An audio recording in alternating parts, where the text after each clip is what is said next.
I'm up against Fury and Usyk.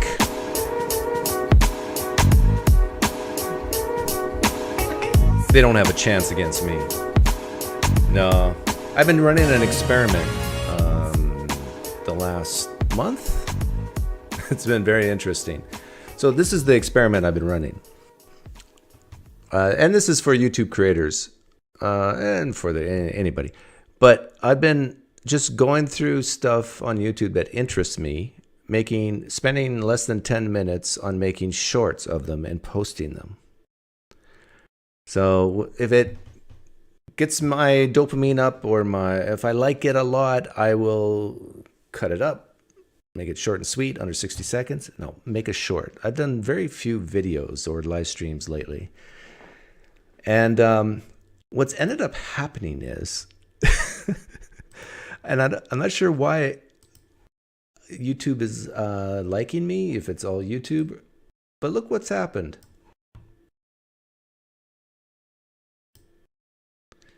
Just skyrocket in views, skyrocket in subs. Now, I'm not making any money.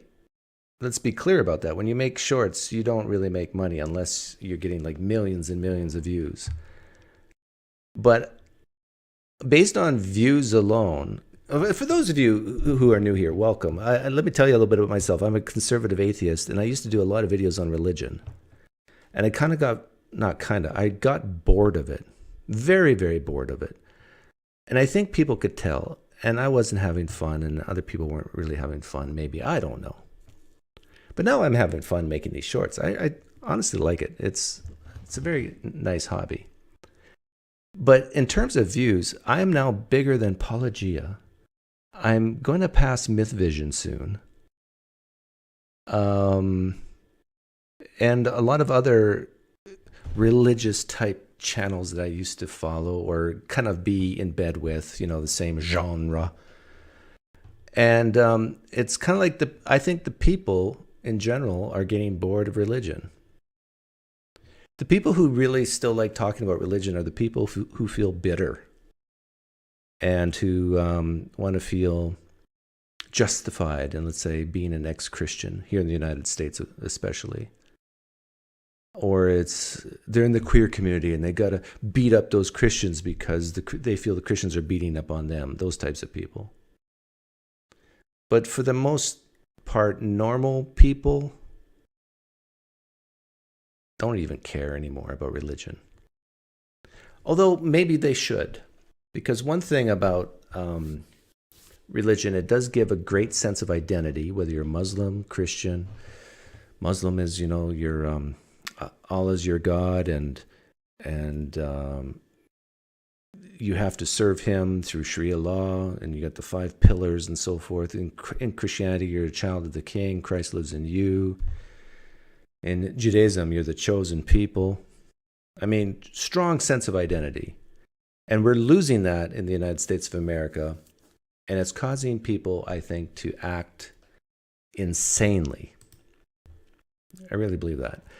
And evidence of that is what happened last night.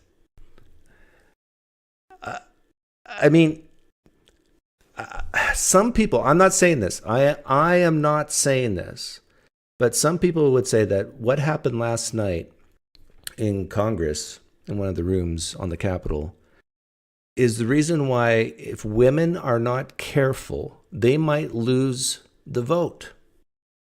Now, do I think that will happen? No.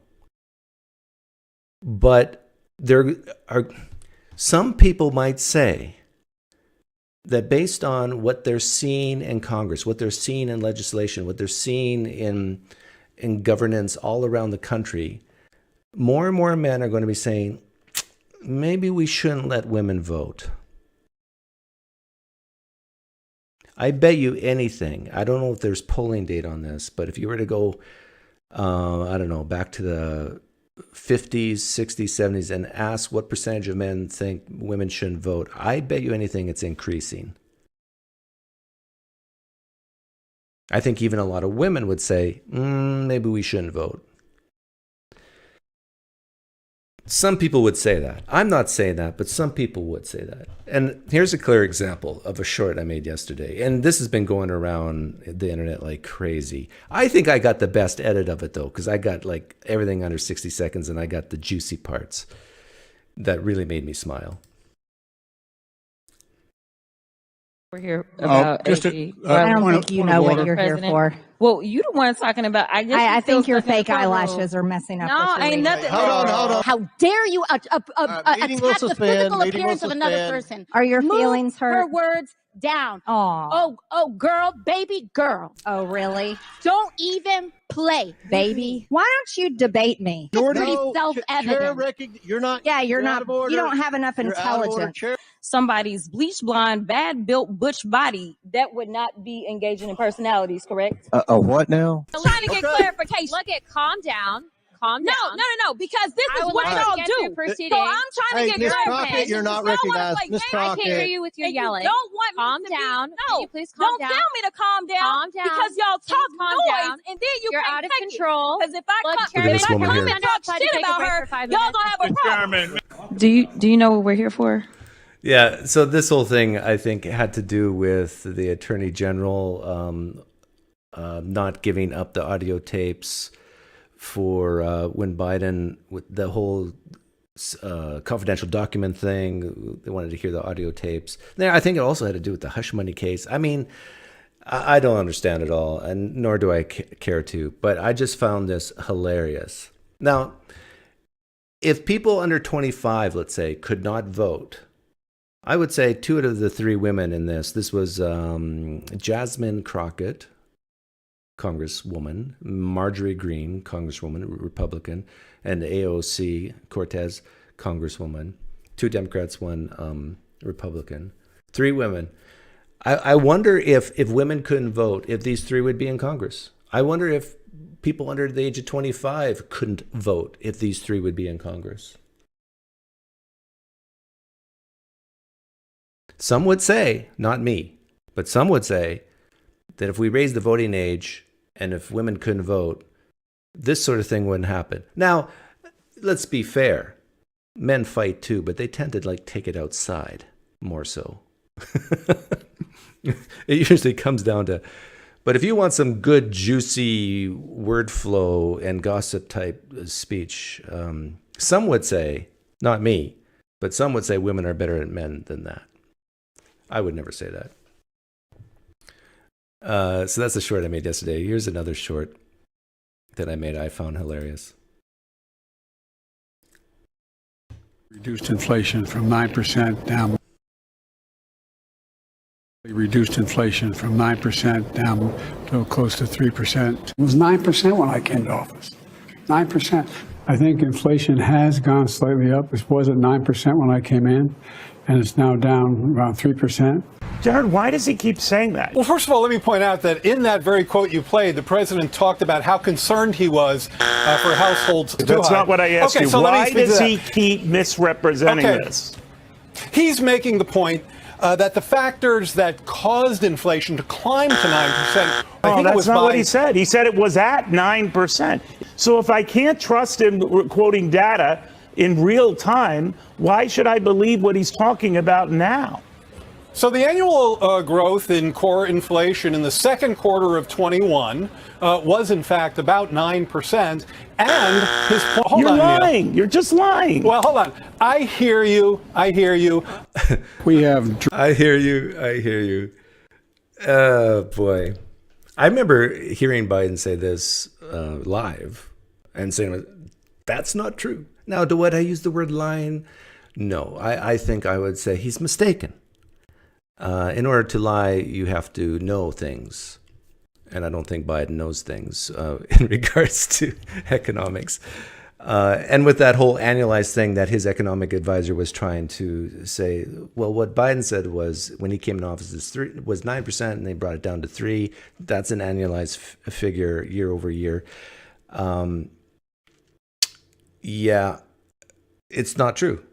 It was, I think, under 2% when Biden came into office. It went up to 9% inflation, and then dropped now around 3% using the CPI index. Now, is that Biden's fault? I would say very little is Biden's fault, the inflation. I would say a big chunk of it had to do with all the COVID stimulus, which Trump started and Biden kept going. Reckless spending is a part of it, but the bigger part is the Federal Reserve. And to be consistent, I'll say, I'm not saying this, but some would say we need to abolish the Federal Reserve. I'm not saying we should go to the gold standard, but some would say we need to go to the gold standard. So I found that hilarious. I was watching Scott Adams the other day, and I have a couple of clips of him in here too. And he thinks that Biden's advisors have actually told him to stop saying these things because it's factually incorrect. But Biden keeps doing it because he's just not there. He just forgets. Oh, I'm not supposed to say this because that's wrong. And so I don't. His theory, Scott Adams' theory, is that his advisors have kind of given up on him. Same with this whole debate issue that Biden has said he's willing to debate. I think some of his advisors are against it, but it's okay if you want to go do it. Maybe they're going to pump him up with Adderall or something and keep his brain going during that, or make the rules such that it's not like a real debate, but just separate talking. Like, is there going to be a back and forth, impromptu type stuff? Probably not. Now, if people remember, 6 months ago, I said that there's still, I wasn't extremely confident on it, but I said that there was a chance that it's not going to be a Biden-Trump ticket. I still say that there's a much greater than 0% chance that that won't happen. Because the Democratic Convention, I think, is in August? July? If Biden keeps going in the polls or screws up the debate or whatever, screws up something, if the Democrats become more and more convinced that he can't beat Trump, they're actually going to find crimes against him to get him out if he's too stubborn. I've made that prediction. Now, again, I'm not that confident on it, but like it's above a 0% chance that could happen. So it still might not be Biden versus Trump, and Trump might, get in trouble too. They both could die. I mean, they're both old, of natural causes, of course. Okay, so that was a clip, short I made. Here's another one that I found hilarious. Be a better diplomat? No, I do not believe so. African American? No, I do not believe so. Asian or Islander? Any specific group? Native American? It doesn't. Can you tell me, am I white? I would allow you to tell me how you characterize yourself. Can you tell me what best looks like? I'm not sure I'm fully understanding what you're getting at. What does the best candidate look like? Yeah.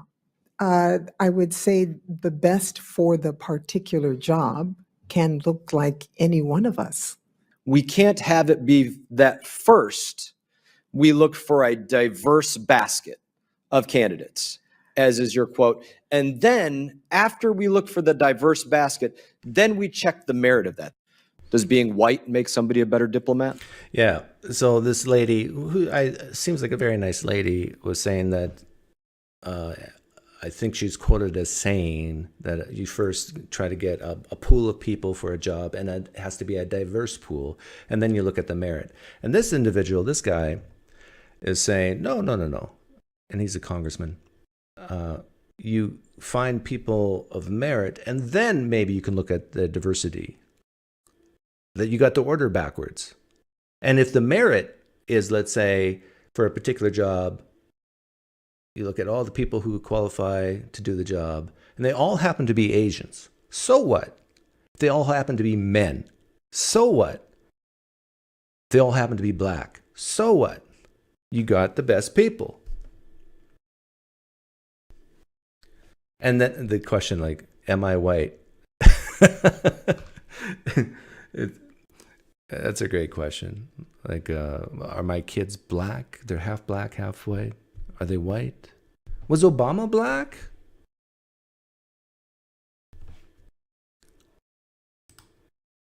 Here's Scott Adams. This is the guy who said white people should stay the hell away from black people. And then he had a little smirk on his face. And then he quoted a poll. This was like, what, a year ago? And he basically, this was his retirement. He wanted to go out with a bang. And now he starts a podcast. And he's getting like 4,000 people a day watching his mornings with Scott Adams. And he just goes through a list of things, sort of what I'm doing here right now, that interest him. And this was his view on the hush money case. Is this a case of it's exactly what it looks like? I love this trial. I didn't think I was going to love it so much. But the thing is, it's making it so clear what's going on. Even if you're a Democrat, you see it by now, don't you? If you're not just batshit crazy, you see it, right? I feel like this is going to be the Rosetta Stone for at least normal Democrats. Normal meaning somebody who's just, not crazy, basically. I think that they're looking at this. I think the Fareed Zakarias on CNN are looking at it and saying flat out, this is lawfare. I doubt the New York indictment would have been brought against a defendant whose name was not Donald Trump. True. I actually think very few people would disagree with that. And Fareed Zakira is starting to admit that maybe a lot of these lawsuits, indictments against Trump are politically motivated. Just maybe. Again, I'm not saying this. I'm saying some people would say this. But I think normal, everyday Democrats are starting to say and see, especially with this hush money case. I mean, can someone explain to me what the real crime here is? I think it's supposed to be some type of accounting problem, how something was billed, or is it obstruction, election interference? What exactly is it? Because it's not illegal to pay a prostitute to be quiet. That's not illegal. So what's the crime? Okay, this is Nancy Pelosi and some British guy, Oxford Union. Trump is a populist. You are right. He didn't accept the 2020 elections, and he should have. So should Hillary in 2016, so should Brussels, and so should Westminster in 2016, and so too should Congresswoman Pelosi, instead of saying the 2016 election was, quote, hijacked. Quote, hijacked. Thank you.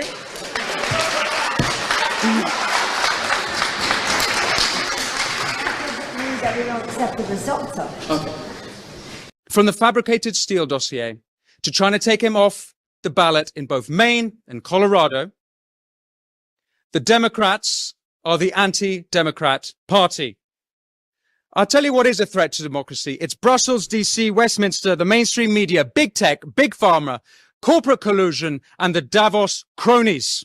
You may be thinking now that Trump... Yeah, so I found this interesting because I made a video a while back about a lot of Democrats questioning the election. And of course they'll say, well, but there was no insurrection. Well, Trump was not even charged with the insurrection either. But this whole thing in here, this started with Pelosi giving a speech on populism. And then the question I asked myself was, what is worse or what is better, depending on your perspective, populism or elitism? Is it better to have a politician appeal to the masses through populism or appeal to the elites, saying, most people are stupid, they don't know what's best for them, so we'll decide for them? Which is better? Which is worse? And I think right now, I would agree, Trump is a populist, and I would say that Biden is an elitist. Leans more that way. And then the voter can decide, do you prefer a populist or an elitist? Your choice. Oh, yeah, this one. Now, this is about income disparity that I found interesting. This is all the shorts I made from the past week, and so I'm just commenting on them now. When it comes to economics, most people get really, really bored. And so if you watch the movie The Big Short, the way they got around boring economic financial stuff is they put a pretty lady in, because pretty ladies is what keeps men's attention. And so that's what I used here.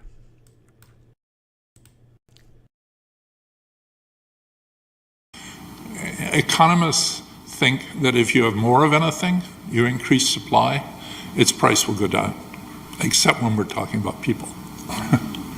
And economists have a hard time admitting that when it comes to immigrants, that immigrants might lower the wage. There's, a very famous graph that Emmanuel Saez and Thomas Piketty drew in the late 90s, showing income inequality in America as being enormously high at the time they first have data, which is in the very early 20th century. It dips down to a nadir around 1970, and then it's picked back up again until we're almost back where they were. There's another graph that looks hugely like that, which is the graph of the fraction of American residents who were foreign-born. I mean, it's sort of like... Yeah, very uncomfortable, but probably true. If you have a period of large immigration and most or many of these immigrants tend to be poor, then what you're going to end up having is more wealth, more income disparity. That's just, you don't have to be that smart to see that. And so the graph of income disparity from the 20s, the top 10% wage earners was high, and then it dropped down and then went back up. Correlates exactly with immigration. More poor people, more the wealth is in the hands of few people when you bring in a whole bunch of poor people. And when you bring in a whole bunch of poor people, it tends to lower the wages. Maybe, just maybe, I'm not saying this, but some would say the reason why wages haven't kept up with the cost of things like homes is because of the influx of immigrants. I'm not saying that, but some people could say that. Oh yeah, this is on the trans issue that I made a few days ago.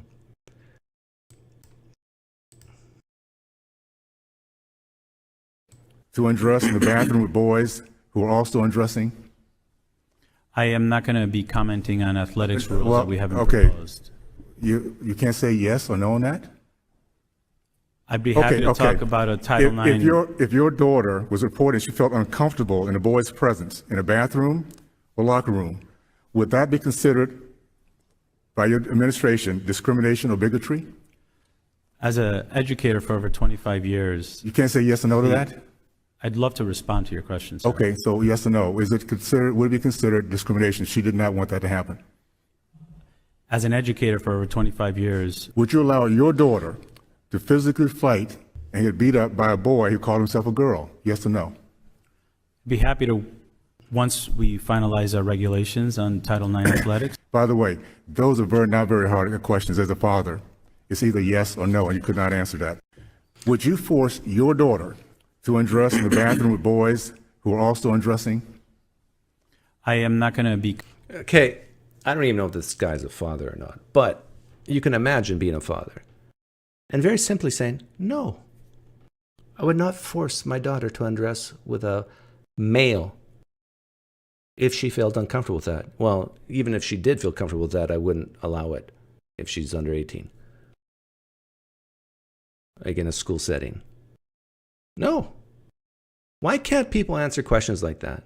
Why do they say, as an educator for 15 years?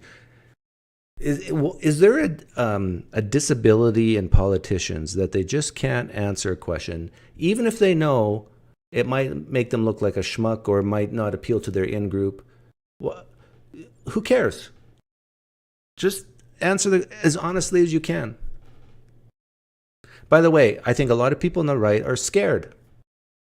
They're scared that the changes to Title IX, whether it's going to happen or not, or it's true or not, what the perception is, they're scared that if their daughter says, no, I do not want to change in front of this trans boy, who's actually a girl, I mean, a trans girl who's actually a boy, I don't want to change in front of this guy with a penis. And if they say no to that, it might be deemed bigotry or discrimination. That's unlawful. This is what parents are scared of. They're terrified of this. That's now against the law. That they're scared that there's going to be a law that says girls are forced to be in the same bathroom with boys. That's the perception. And it's I don't think it's an irrational fear if that happens. And here's another thing. Like, I think when it comes to trans women, males in women's sports, I think whether it's elementary all the way up to professional, I think real women, real girls, biological females should walk off the field, walk off the sporting arena if there's a trans woman there. In fact, the best way to do it, let's say, imagine a 400-meter race. That's one lap around the track. Imagine that race, and there's a trans woman there. And all the people should line up, all the women should line up, including the man, the trans woman. And when the gun goes off, all the real women should just stay in their blocks and wait till the trans woman crosses the line, and they could have some system of the real on your mark, get set, go, and then they go. Now, I think some of the changes to Title IX, I think they see this type of response coming, and they want to make it against the law to do that. Maybe. Because that's a terrible form of discrimination that makes people cry. You can't have that. Can't have tears. But this is the best way to deal with it. And I think there was a high school shot putting that I saw that the girls did do that. There was a boy competing against them. And what they did is they took their shot put, they went into the circle and purposely fouled, just walked over or went the other direction. And I think that's the best response. But I think the do-gooders, the people who are blinded by their compassion, they want to make that illegal. They want to force girls, I think, to participate. And if you don't, you are... I think they would view it as akin to preventing a black person from drinking from the white water fountain. I think that's the way they want to set it up.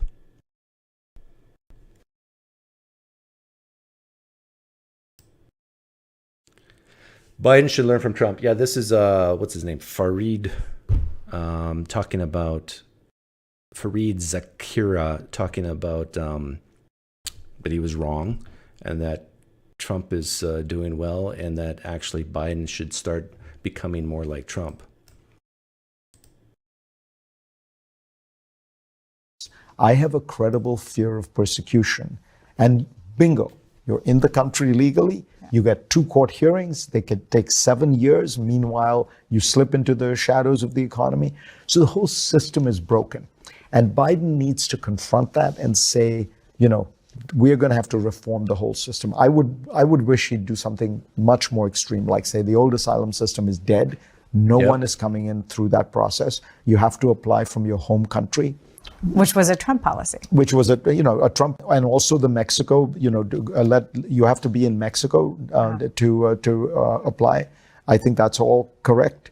So strategically, you think that if Biden would tack towards Trump policies, he would have actually a better political chance? Declare an emergency, national security crisis, send the National Guard. Sounds like but me. This is a place where Biden should learn something from Trump. All they have to do is say the magic words. I have a credible fear of persecution. Yeah, they are magical words. This one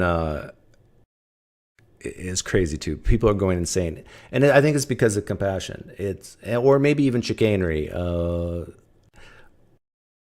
But number one, it's illegal to cross the border unless it's a port of entry. And a lot of people say, well, it's not illegal to claim asylum.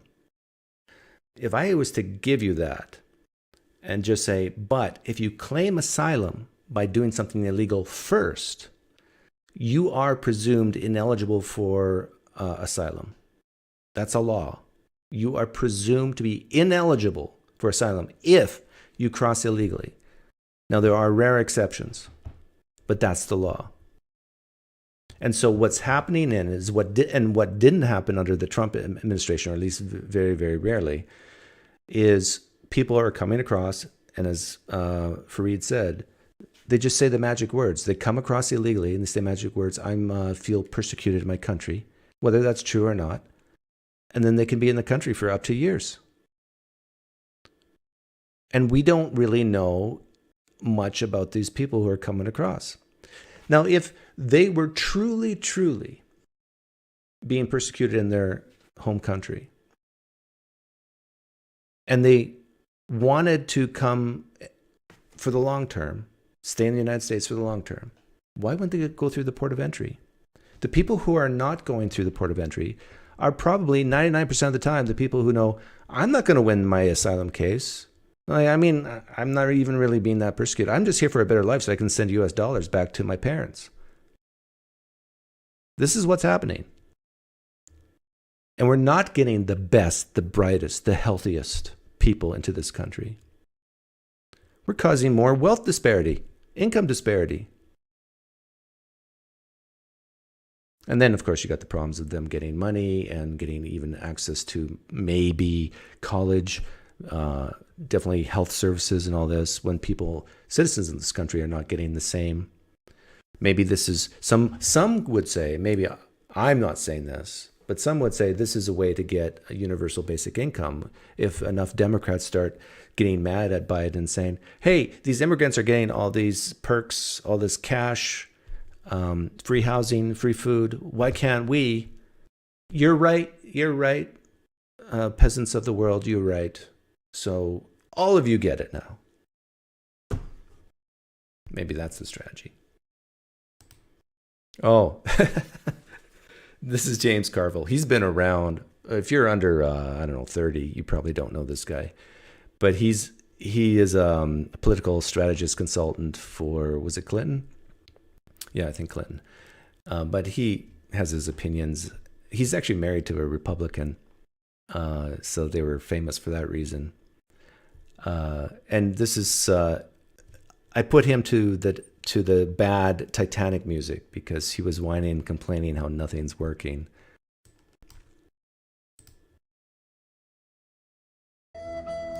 Than he's ever been. Fewer people think January 6th was any kind of what it was, as an assault on the temple of democracy, the Constitution, I don't know, whatever you want to say. It's going the wrong way. It's not working. Everything that we're throwing is spaghetti at a wall, and none of it is sticking, me included. And it's hard when you start in your 80th year, and you know, like anybody else, I have an opinion of myself, and the opinion I've come to is I don't matter. It doesn't matter. You can prepare, you can be on TV, or you can write pieces, you can have a YouTube channel, you can have a podcast, and nothing. Trump's more ahead than he's ever been. He's more ahead than he's ever been. But how can that be with all the indictments? I mean, with all the press against him, how can that be? I can tell you how it can be. It's because now the Democrats have made him a martyr. The percentage of African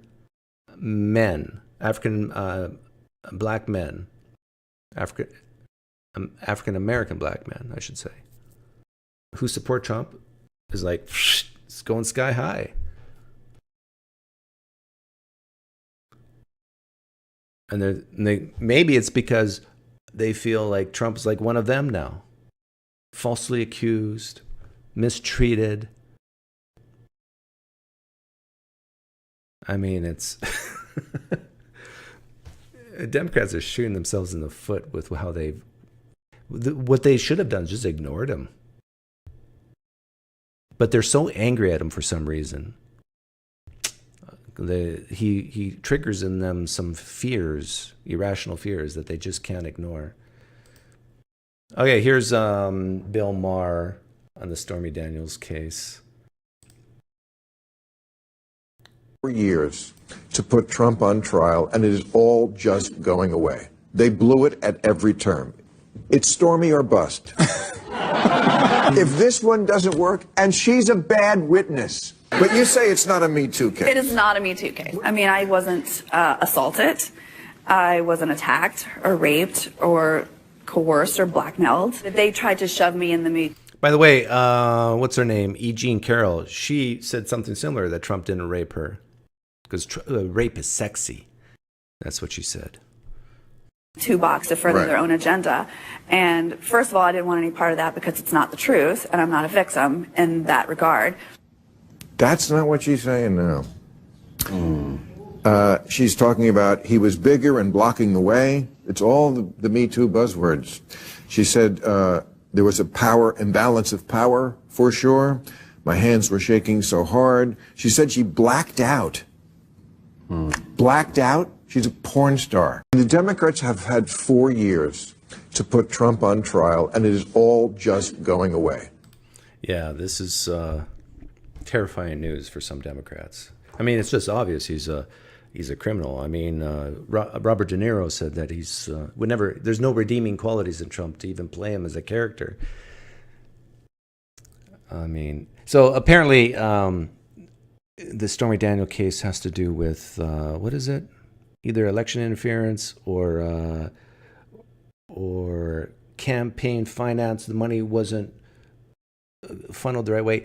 To me, even all that's stupid, because here you got Trump, who is a billionaire, barely. My guess is if he does have $1 billion of net worth, it's just barely. And it's like he funds a lot of his own. He gets money, of course, but it's like, it's sort of like the difference between federal income tax and Social Security. After a while, it's one big fund, and then you got to just, but this money was meant for that, and that money is meant for this. It just is a mess. Okay, one more. Why misinformation must be allowed. Oh yeah, this I found very interesting. Drugs for animals and horse and people telling them to. You know, you talk about cancel culture and who to shame. Ivermectin, a dewormer, really? They are shaming themselves. No one has to shame them. I am taking a, what do they call it? Like a regular dose, whatever. They're trying to build up of ivermectin. Ivermectin was a boogeyman early on in COVID. You couldn't talk about it. That was wrong. We were given bad information about ivermectin. The real question is why? Everyone's going to say Joe Rogan was right. No, Joe Rogan was saying, yeah, he was right. But that's not what matters. What matters is the entire clinical community knew that ivermectin couldn't hurt you. They knew it, Patrick. I know they knew it. How do I know? Because now I'm doing nothing but talking to these clinicians. Injecting drugs for animals. Yeah, so here we had a case that a few years ago, society, you weren't given permission from society to admit publicly that you're taking ivermectin or that you were thinking of taking ivermectin. This is for horses. This is a dewormer. When there are many studies out there that say that ivermectin does indeed help some people. And plus, the downside, the risks of ivermectin is close to zero, especially if prescribed by a doctor, which a lot of doctors even several years ago did. So what's the problem? It's like, here's a pill, here's a liquid. May not help you, but it's definitely not going to hurt you, but it may actually help you. Oh no, this is for horses. And if you said anything that ivermectin could help you and you posted on Twitter 4 years ago, It was most likely taken down as misinformation. See, the problem with taking down things for misinformation is it might not be misinformation. It might be the truth. And just people at the time think it's misinformation. This is why free speech is so important. That we have an arena of ideas, and no matter how stupid it seems at the time, at one time I think for most people on the planet it was stupid to suggest that the Earth was spherical in shape. Just go outside and look. You see roundness? I don't.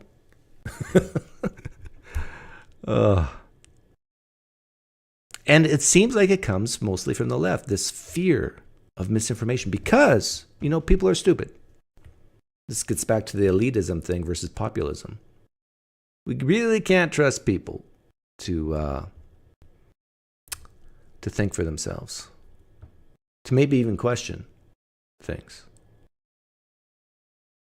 So that was my week in shorts. And yeah, it's really interesting to see how the YouTube algorithm works. Like with YouTube Shorts, you're totally at the mercy of the YouTube algorithm. Because I'll see these shorts that I like making get almost no views, like 50 views, 60 views. And then in a split second, it just it will go up to thousands of views per hour. And then YouTube says, okay, that's enough. Cut them off, close the valve, and then goes back down to near zero. I haven't figured it out, but it's very interesting. Are you sure there's any reasonable studies to suggest that? Well, whenever you put an adjective like reasonable in front of the word studies, then it's now become subjective, right? Well, I find that study reasonable, but I don't. But there are definitely studies. And I did a video on my political channel, which is now shifted here. What was it, 2 years ago now? And more studies are coming out on ivermectin. But it's really hard to disagree with this, that the risks of ivermectin are extremely low of having something bad happen to you. Like from taking ivermectin. If a doctor says if you take this amount for this amount of time, the risks are almost zero.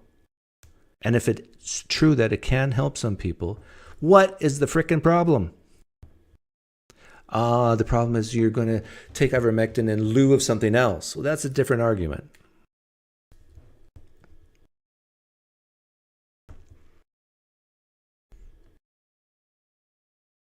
Yeah, there's still people who...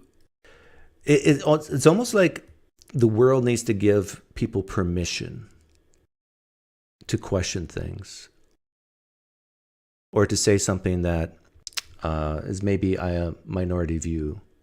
It's the same with the COVID vaccine, but that's changing too. I predict in a decade for sure, people are going to look back and then because they don't care as much anymore. But it's already happening even 4 years later that people are questioning the risk-reward ratios for certain individuals of the COVID vaccine.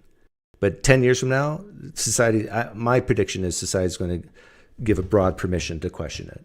Right now, it's just starting.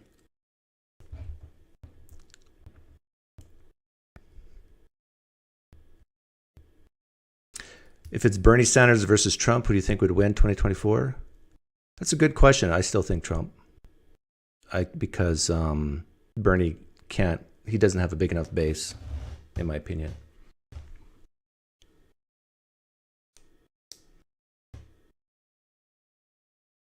Having the population panic and start hoarding a medicine that is beneficial for treating other conditions is not cool.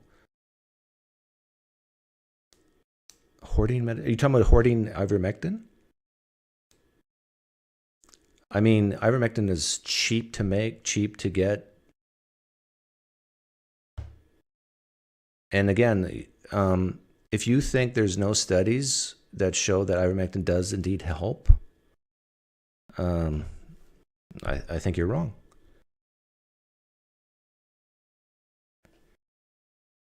It's surprising to me that a lot of people don't even know this yet.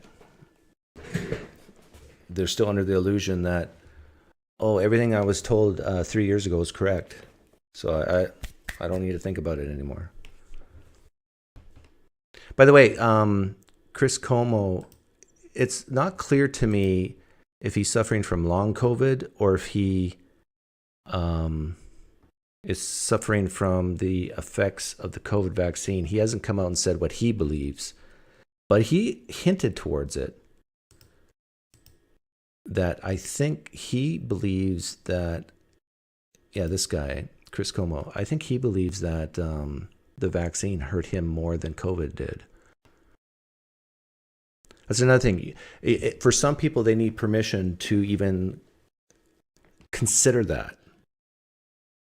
I would say the vast majority of people are scared to say that out loud about anyone, that the COVID vaccine might have done more harm than the COVID virus for certain individuals. If you can admit that to yourself, even when you're home alone inside your own brain, if you can admit that to yourself, I think that's actually the first step in thinking critically.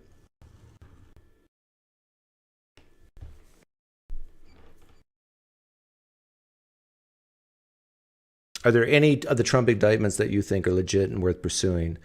Definitely the E. Jean Carroll case. No, I think she's insane. I think most of the E. Jean Carroll case was about bitterness against abortion, Roe v. versus Wade being overturned. She basically came out and admitted that on MSNBC. The confidential document case, no.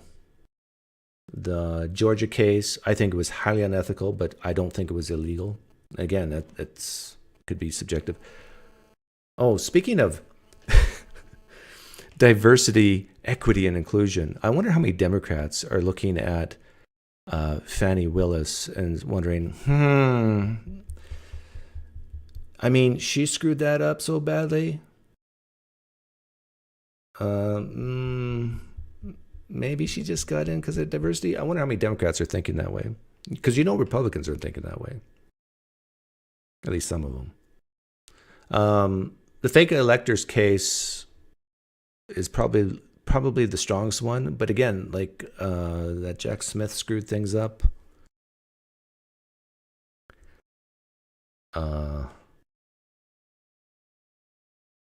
Yeah, it's interesting. So I think the easy, quick answer to your question is no.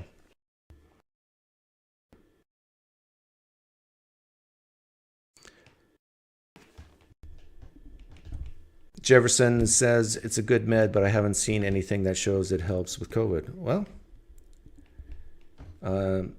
seek and ye shall find.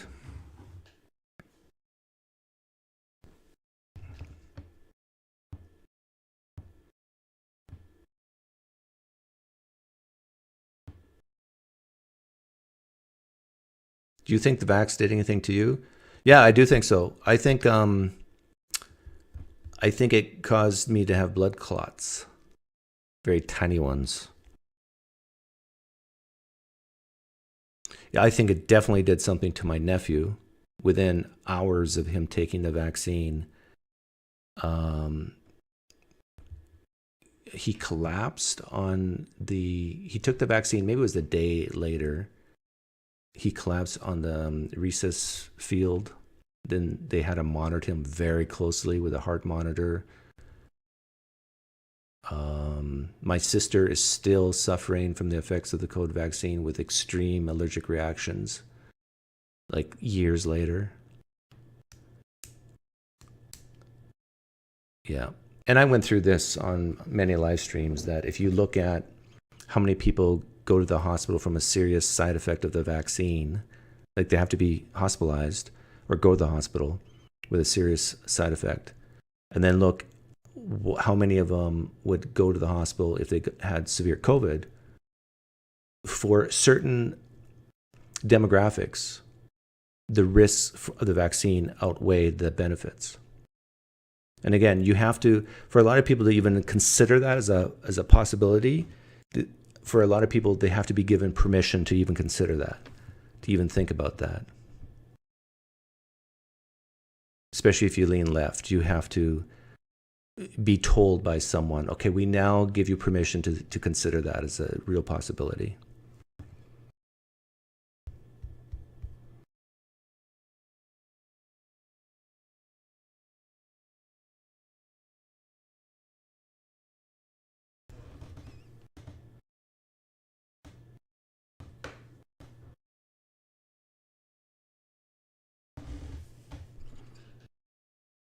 Guy who's skeptical about ivermectin but really enthusiastic about puberty blockers is the worst type of person. Yeah, that's a very interesting comment, Sneed McFeed. Oh, ivermectin, no, it's that's for horses. But, you know, giving testosterone to women, to girls, that's okay. It's all about... I think the root of it is good. The root of this thinking is compassion. I think a lot of people on the left do have a good heart, but I am convinced that compassion is probably the worst thing in the world to help you reason properly. If you are so compassionate about trans people, and so when they hurt, you actually hurt. If that's you, if I'm describing you, it's almost, I would claim it's almost next to impossible for you to think objectively about certain issues dealing with trans issues.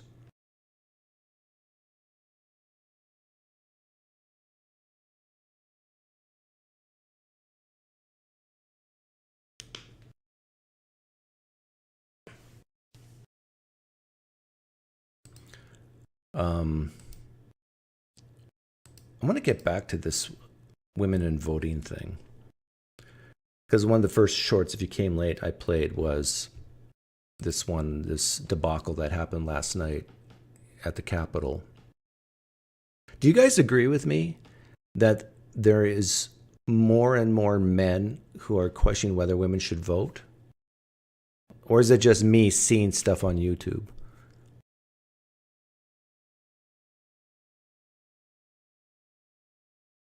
Like in your own personal lives, do you get any inkling of that?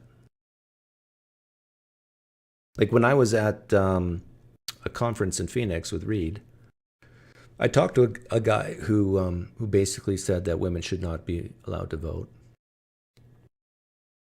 And I remember guys like The Crucible and Jim Bob, they will say things like that too, I think.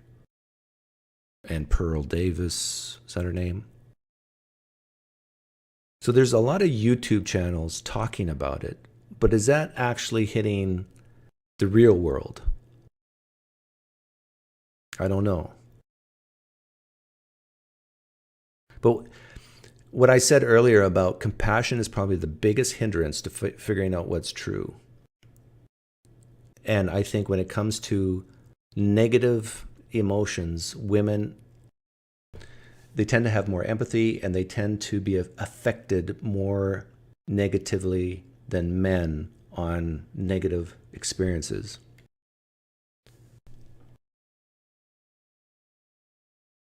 And so on a lot of these issues, women are going to vote probably at 60-40, something like that. It's not a huge difference, but when you're talking about a huge country, 10% is huge.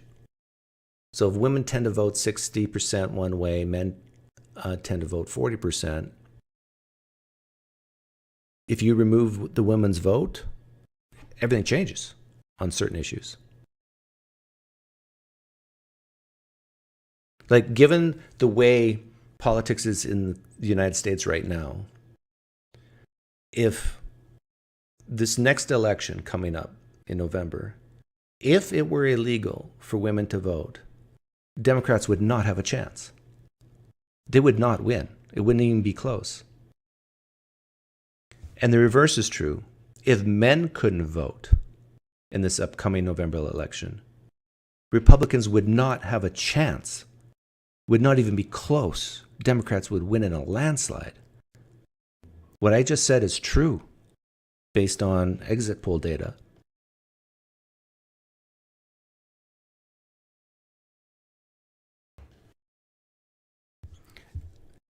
And I do question young people voting.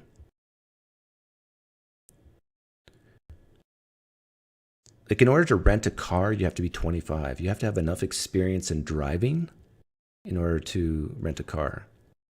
I think that's true. In most states, you need to be 25.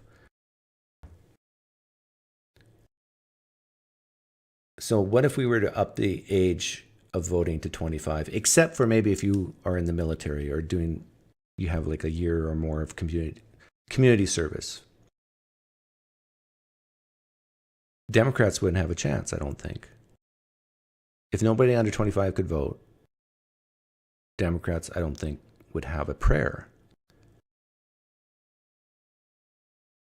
So right now, the Democrats are more likely to win if women vote and if young people vote. People who have the lowest amount of experience, real life world experience, and people who tend to be more emotional on negative things.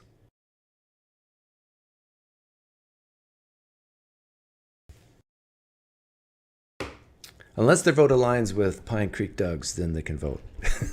Now, I'm not saying that either. I'm not saying that. I'm just pointing out the truth. Is there anybody who disagrees with what I said, that Democrats wouldn't have a chance if women couldn't vote, and Republicans wouldn't have a chance if men couldn't vote? Democrats wouldn't have a chance if young people didn't vote, let's say under the age of 25. Republicans wouldn't have a chance if old people, let's say over 70, wouldn't vote. So what tends to happen is people who are paying taxes, who tend to be older, or people who've retired and they want to make sure their Social Security that they paid into comes back to them. Those are the people who vote Republican. Probably 55, 60% male, married, kids, pay taxes. With Democrat Party, it's 55, 60% female, young, don't pay taxes. Now people hear that and say, oh, of course they pay taxes. Well, you know what I mean.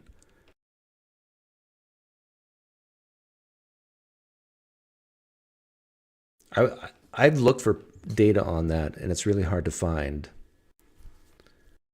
But the majority of voting people in this country do not pay taxes, or the very federal income tax. And if they do, it's very little, and they get more benefits than they paid in. But I'm talking people who actually pay more into than they get back out. It's the minority.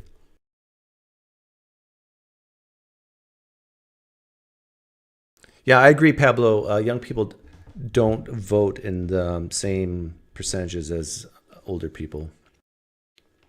But there's still, I forget the numbers on it. I looked it up one time. It says something like 15 to 20% of people under 25 vote. Whereas people over, let's say, 65, I think it's closer to 60% of them vote.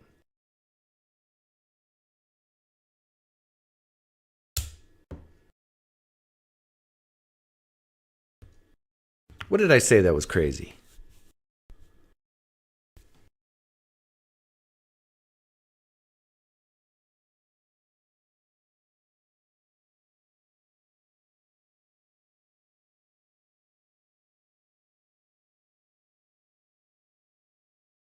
Insecticide. I don't see how an insecticide can kill a bunch of things and make you feel better with doing nothing for. What are you talking about? You talking about ivermectin?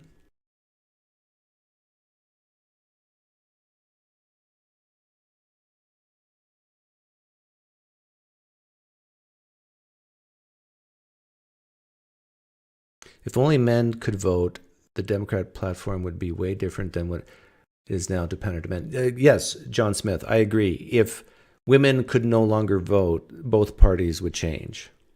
But I'm saying, given the current milieu, of the parties, if women couldn't vote, the Democrats would not have a chance.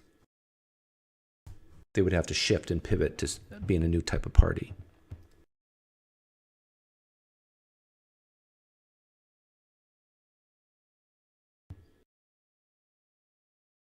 So I think a good thing to do is, in order to vote, you either have to do public service, like join the military. So you could vote at age 18 if you join the military, National Guard, something like that. Or you put in at least, I don't know, you pay at least $10,000 per year in federal income tax. Now, let's say $5,000, something like that. And if you don't, you got no skin in the game. You shouldn't be allowed to vote to demand other people's money.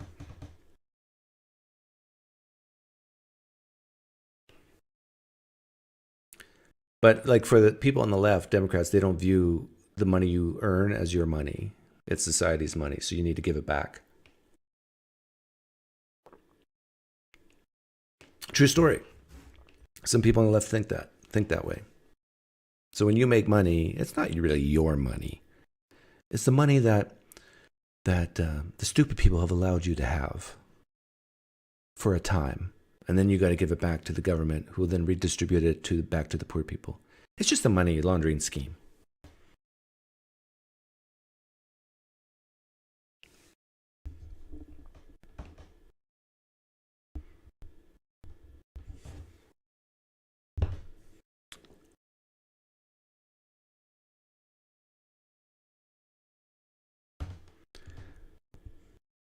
But I do think that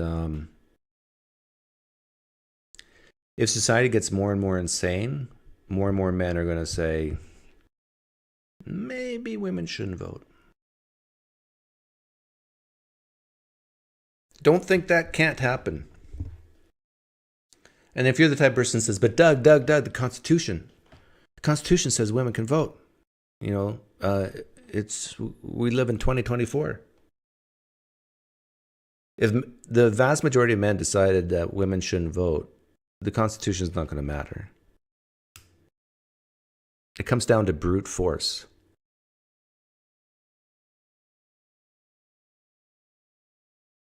Like if you're a woman, you go to the polling booth and a man says, no, you can't vote because you're a woman. And so you take out your smartphone and you call the police. Election interference. Come arrest this man. Oh, and some policemen show up. No, we're not going to enforce this. You can't vote. And you go to the judge. Judge, this is unfair. It says in the Constitution I can vote. And the judge says, you're right. You should be able to vote. Let's put bailiff. Put those people in jail for election interference. The bailiff goes, who's a man? Says, no. You can easily imagine a society going that way where just, no. It's men who enforce the laws.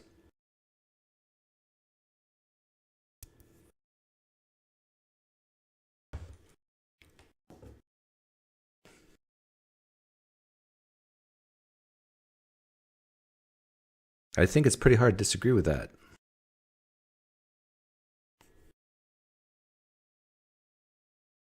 Here's a real question. Would this country be better if only men voted or only women voted?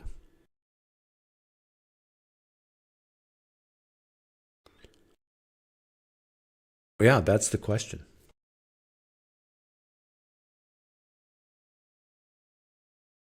Well, that's a question.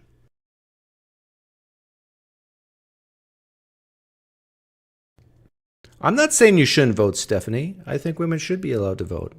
But what I'm concerned about is that if the country keeps going more and more insane, some men are going to say, maybe women shouldn't vote.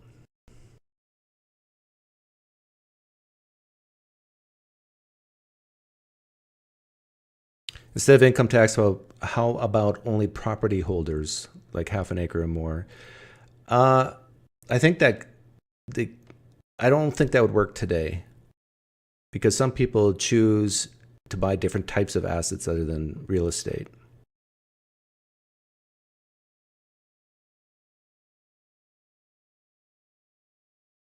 It could happen, but there are more women to men. No way they can stop women from voting. There's no way they can stop women from voting. John Smith, I actually think that's true?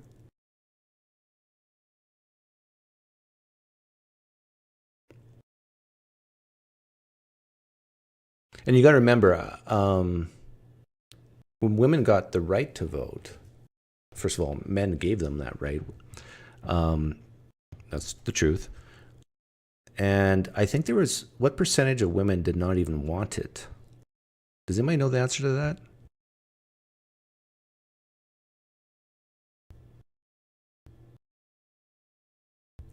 I think it was a pretty big percentage.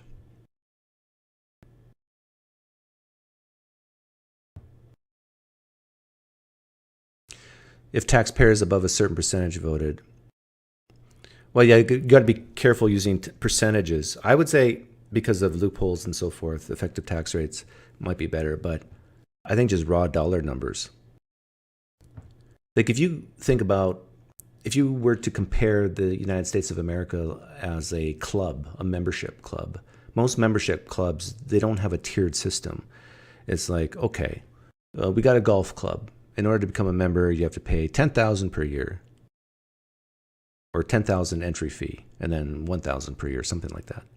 It's just a flat rate. It doesn't matter if you're poor, rich, whatever. Well, if you're poor, you probably can't afford it. But it doesn't matter if you're worth 10 billion or 1 billion or 1 million. Here's the fee. Can you imagine the United States was run that way? You know, in other words, you got rid of the progressive tax rate. Here's our costs to run the country, you know, build roads, infrastructure. Here's the number of voting citizens. Take that cost, divide by the number of voting citizens, and then send an invoice, a bill, to everyone who wants to vote. That's technically the fairest way to do it. But the vast, vast majority of people could never afford that bill. Well, nobody can afford the bill right now because the deficits are so high. In fact, let's look at our current situation. Let's see how much money we should have had a surplus in April because it's tax month.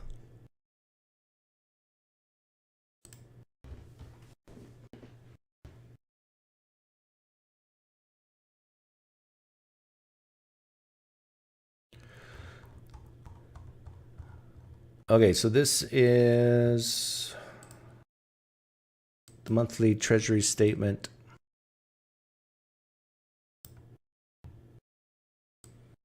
for April. Yep, we got a surplus. That happens usually in April. But year to date, so this is October, November, December, January, February, March, April. 7 months. Total receipts, total outlays, deficit, $855 billion. If you analyze that, it's at least $1.5 trillion deficit. Which is a record, by the way. We're on pace for a record deficit in raw dollars. And it might even be... Well, hang on. No, during the COVID year, I think we got close to that. For both Trump and Biden. But look at this. Year to date, net interest, we're paying more money on interest than national defense. That's interesting. I actually think the Federal Reserve has no choice but to lower interest rates, even if inflation were to go back up over the next few months. The Federal Reserve is handcuffed. They gotta lower interest rates, otherwise they're gonna break the country financially. But then inflation is gonna come back, and that's a tax on the poor, and it's gonna be even worse because it's gonna lower the value of the US dollar, which causes all imports to be more expensive, which causes more inflation,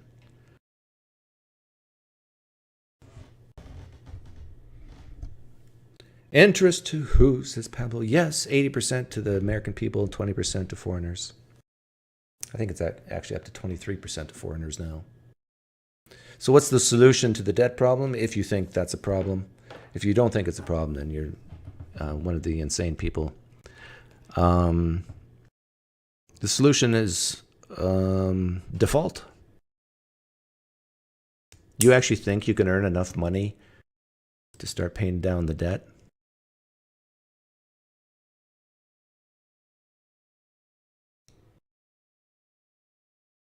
Like most of this individual income taxes comes from less than 0.5% of the tax-paying society, or sorry, of society in general. Something like, I don't know, 40% of people make up 95% of this number. So the financial blessings, you would have to tax like at 90% above a certain level to even come close to balancing this out. And you're still not even cutting into the debt. This whole idea of just tax the rich. If that's you, please know that you haven't even begun to think about these things. Why are flat taxes bad? Actually, flat tax is also another one of the more fairer way to tax. In terms, see, that's the thing. What's fair to someone on the left is not fair to someone on the right. What's fair to someone on the left is you tax the rich high, and you let someone who makes, let's say, $50,000 a year, you tax them very low. In their mind, that's fair. But in the general sense of fairness, it's like treat everybody equally. That's, some people view that as fair. If you do it that way, through a flat tax, oh, you'll bring in a lot of revenue. Because there's no loopholes then. You just, well, when you said flat tax, I'm thinking flat consumption tax, but you might be saying flat income tax. Which one did you mean, consumption or income? The reason why we don't have flat tax is because of CPAs and lawyers. Yes. I'd buy CPAs and lawyers if we had a flat tax. Well, you still need lawyers for maybe estate taxes.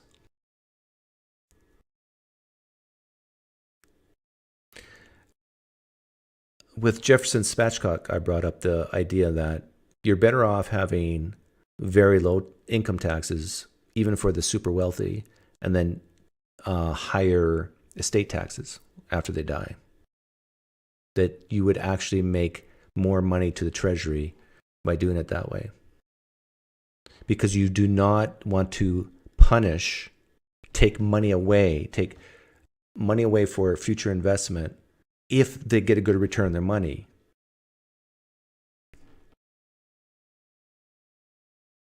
Sean McDowell just went live with Warner Wallace. Oh. I'd rather have my teeth pulled. But thanks for letting me know.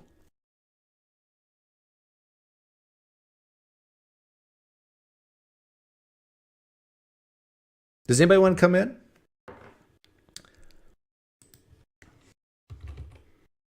But if you come in, I hope you have a good signal. Good connection. Last couple times, people tried calling in. I hate dealing with severe lag, and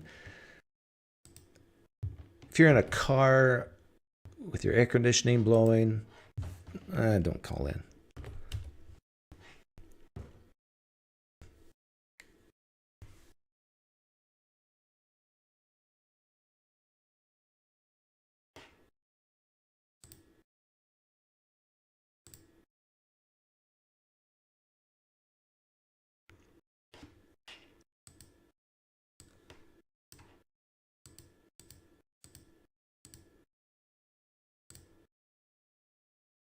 Flat consumer tax. Yeah, Stephanie, I think that's, if you're defining fairness the way I do, flat consumption tax is the fairest, best way to go, because you punish consumption and you incentivize production.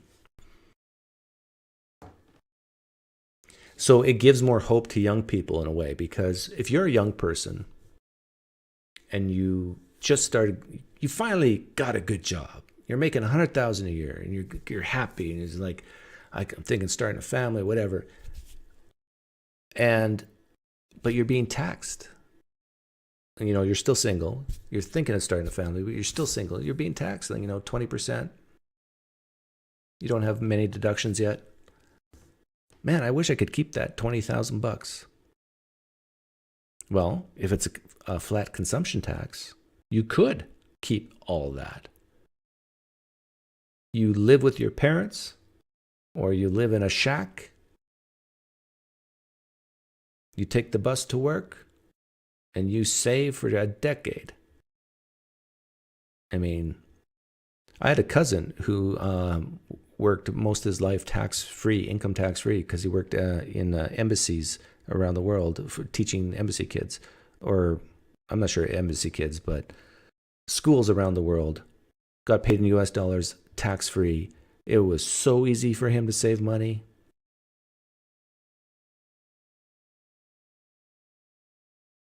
I mean, he could make, let's say, $80,000 a year as a teacher and save 50 of it. Can you imagine saving $50,000 a year, making 80 because you don't pay any taxes? You live cheap.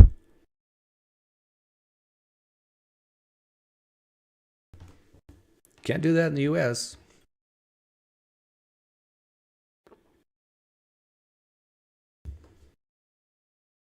That's what I do. Live in a shack and save, says Olex. Yeah.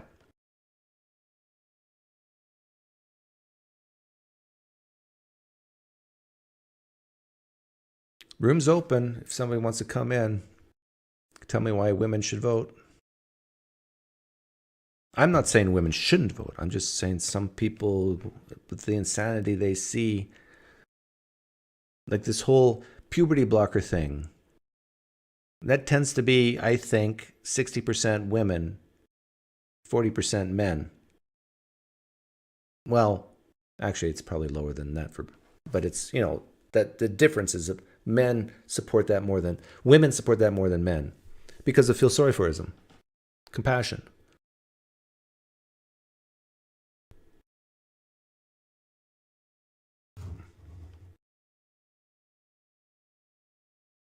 Don't U.S. citizens still have to pay tax abroad? Yeah, in general, yes, Sneed McFeed, but he basically had a deal. Like when you teach embassy kids, then it's tax-free.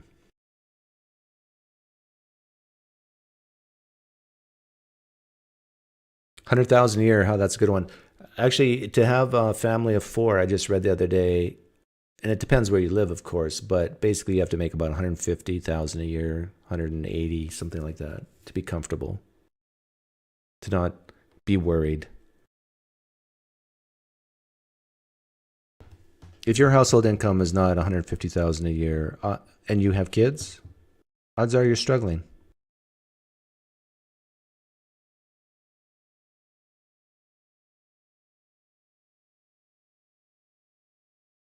If you make minimum wage, you better be living at home with your parents, and you better be single or have no kids.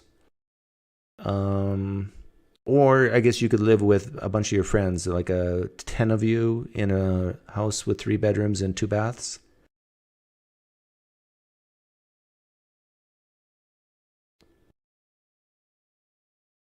See, but what people on the left want to do is they want to make the minimum wage so high that people have a living wage so they can live by themselves.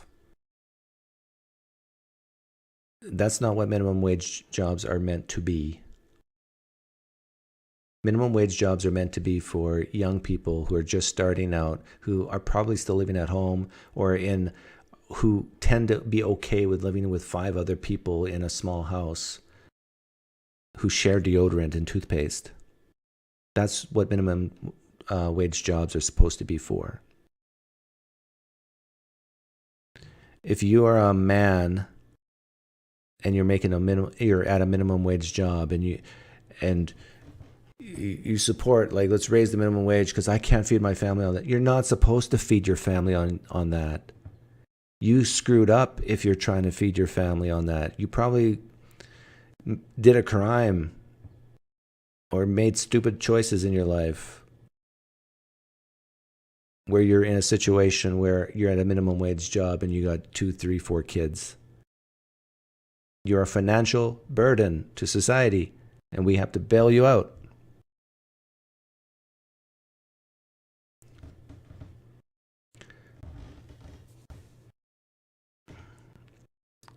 Mexican, why are you saying the same comment 4 times in a row?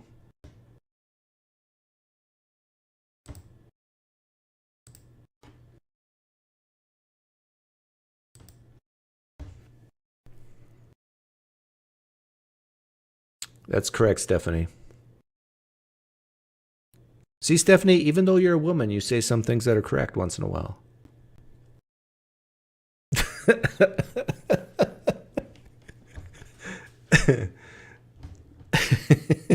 Now you can come on, Stephanie. Now I pumped up your adrenaline, your blood pressure.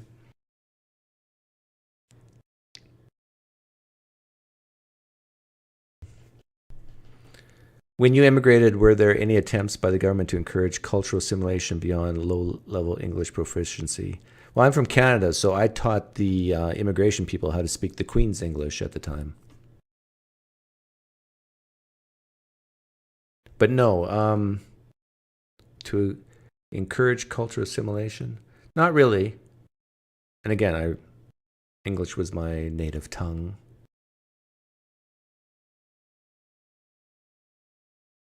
But the thing is, if the United States does immigration correctly, they do it the way they did it with me, which was correctly.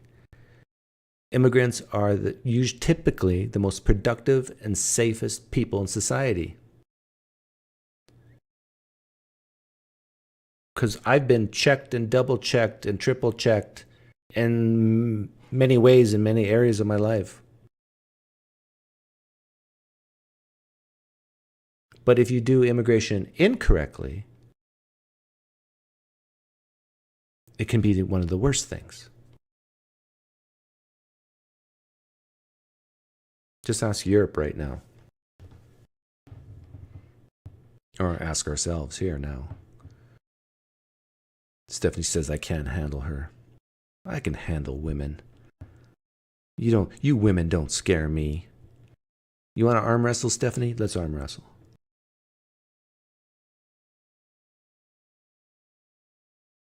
I noticed that the whereby link is black instead of blue today. Interesting.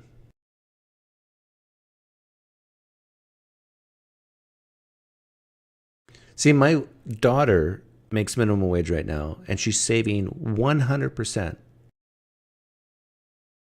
of her take-home paycheck. Taxes already taken out.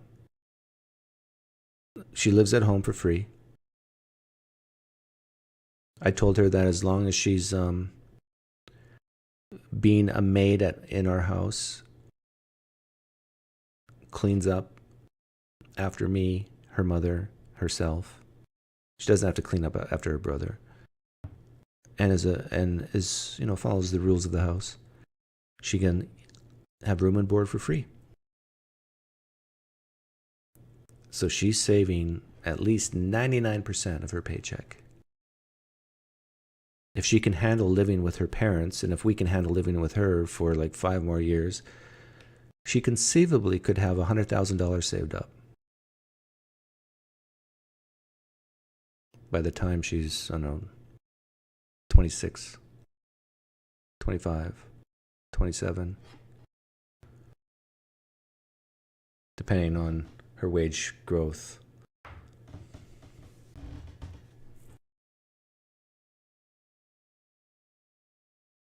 And if you're a child, if you're a kid in your 20s and you don't have parents who are willing to do that for you in today's society, you're kind of screwed.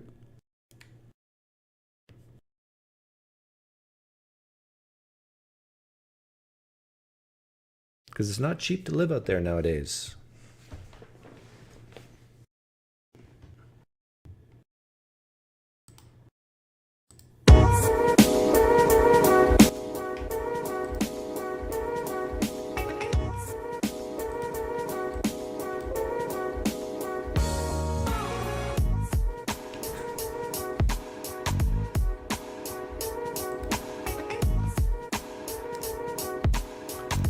Last chance to call in.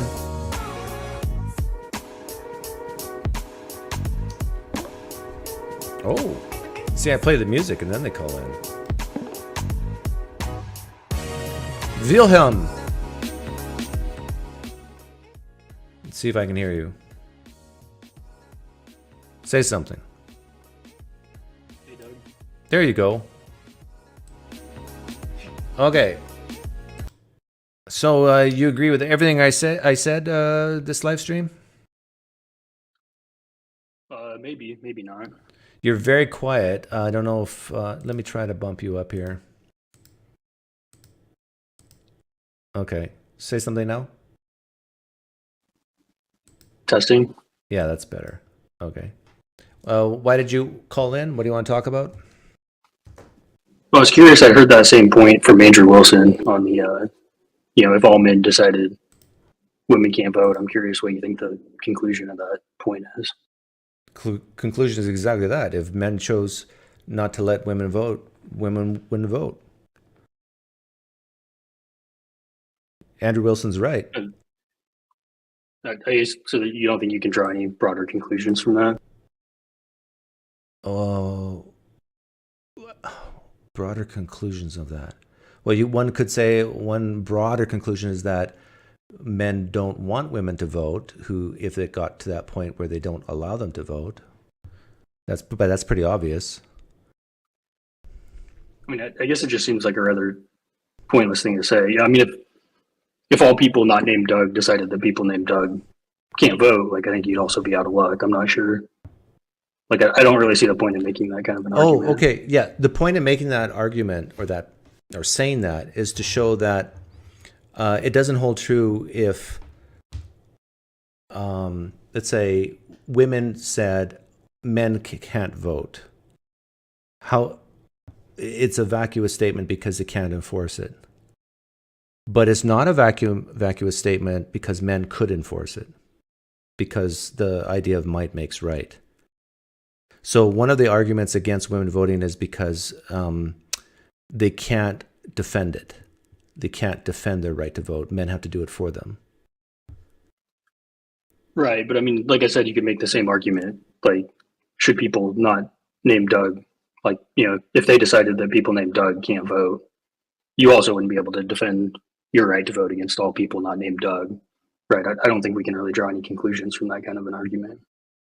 Okay, I don't want to argue against this, but do you see the point I'm making, or that Andrew Wilson's making, that I agree with? Well, I think it's just pointless because I think you can run so many reductios on that kind of an argument that it doesn't actually. Are men on average stronger than women? Yes, but I mean that's my point. Is you can arbitrarily draw these lines and take away people's right to vote, and like I said, people named Doug wouldn't be able to vote if all of the strong men not named Doug decided. So they could. Men are indeed, on average, stronger than women. Yeah, I think I already conceded that. Okay, that's the point I'm making, and what Andrew Wilson's making. So you're actually agreeing with that point. So when you're using, your point is, if you use arbitrary lines on, say, people not named Doug or whatever, that doesn't come up now. It could come up if you said that people named Doug tend to be way stronger than people not named Doug, and they tend to be 50-50 split, Dougs versus non-Dougs. Then you would have, then it would be the same type of argument, but it isn't. I mean, well, you're just kind of cooking the books there. I think the point isn't necessarily individual. It's whether one group of people can overpower another group of people, like their right to vote. Yeah. Yeah. If there was only 2 men in the world, they wouldn't be able to prevent women from voting, right? Right. Yeah. So it's the might makes right type of argument, which is not wrong.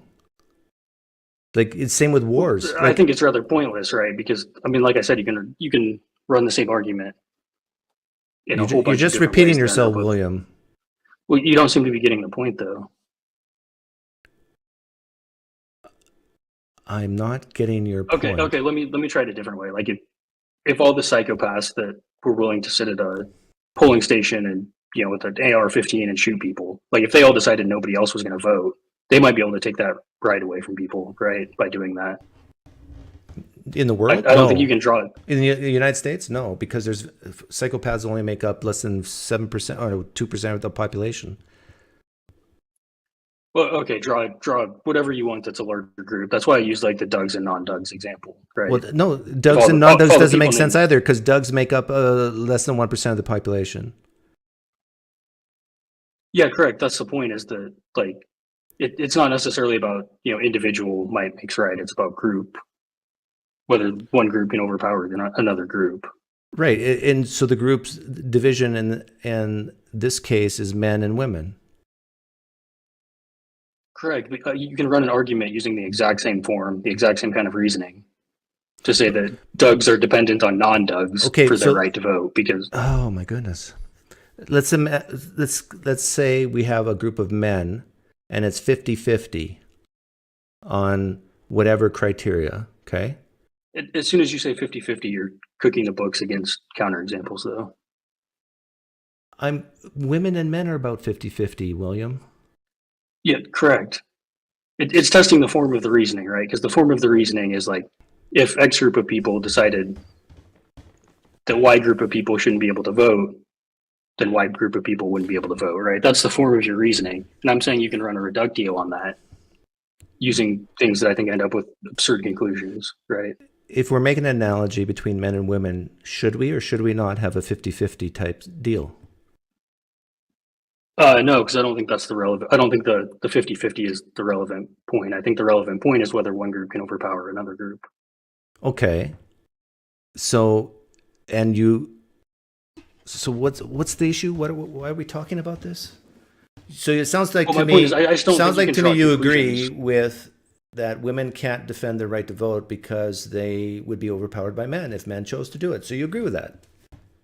I agree with it, but I think it's a completely toothless statement, because you can make that same statement for Dougs and non-Dougs. Right? It's not a toothless statement 100 years ago.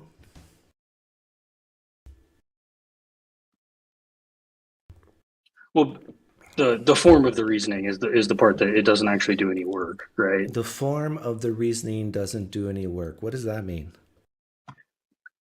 Well, meaning I don't think you can draw any conclusions from that kind of a statement. Like, okay, what conclusions do you think you can draw from the Doug and non-Doug example? Do you think you can draw any conclusions from the fact that non-Dougs could take away the right of Dougs to vote? The conclusion is, I agree with you. Yeah, they could. Right, and there's nothing. You don't think you can extrapolate that to any kind of broader conclusion, do you?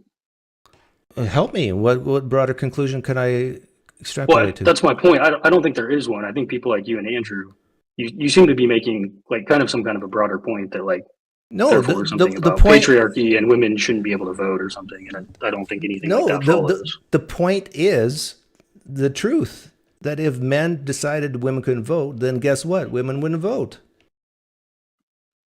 But I guess what's the point of making that statement?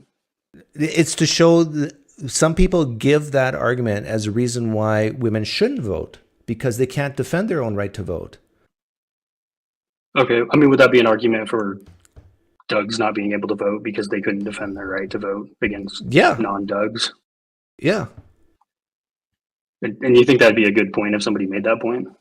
Well, is it a good point that might makes right? It's whether it's good or bad is a very subjective thing. It doesn't even matter. This is what's going to happen. I mean, just logically, do you think that's a good point? Logically, is it good or bad? You're asking logically a subjective opinion? Well, I think different types of logic are going to convince more people than not. I just don't think this is the convincing point. So your main beef, maybe there are good arguments. Your main beef is you shouldn't even say things like this out loud. I think that's your main beef. No, I think it's fine to. I think it's fine to say it. I just don't quite get the point. I think it's trying to support some. At least, especially in Andrew Wilson's case, it's trying to support something. You don't like Andrew Wilson when he says this, right? But you don't disagree with him. I don't like him for a lot of reasons. I don't think that would. Yeah, see, this is clouding this whole conversation, in my opinion. No, I don't think it is. Okay, so remove all your bitterness and hatred towards Andrew Wilson and just be dead inside. Well, I don't think it's bitterness or hatred. Is he wrong about what he said, that if men decided to Yes, because he tries to use that to support an argument for the patriarchy that women shouldn't vote. And I think you can use the same reasoning to say, like, well, Doug shouldn't vote because they're reliant on people not, that's the point, is that. Okay, but you don't disagree. Step, I think you don't disagree with the facts that if men decide not to let women vote, then women would vote. You don't disagree with that. Yeah, but I mean, I think it's rather pointless to say that unless you're trying to then tie it to some larger you can point. say it's pointless all you want, but you don't disagree with them. And you also don't disagree that it was the patriarchy that gave women the right to vote, correct?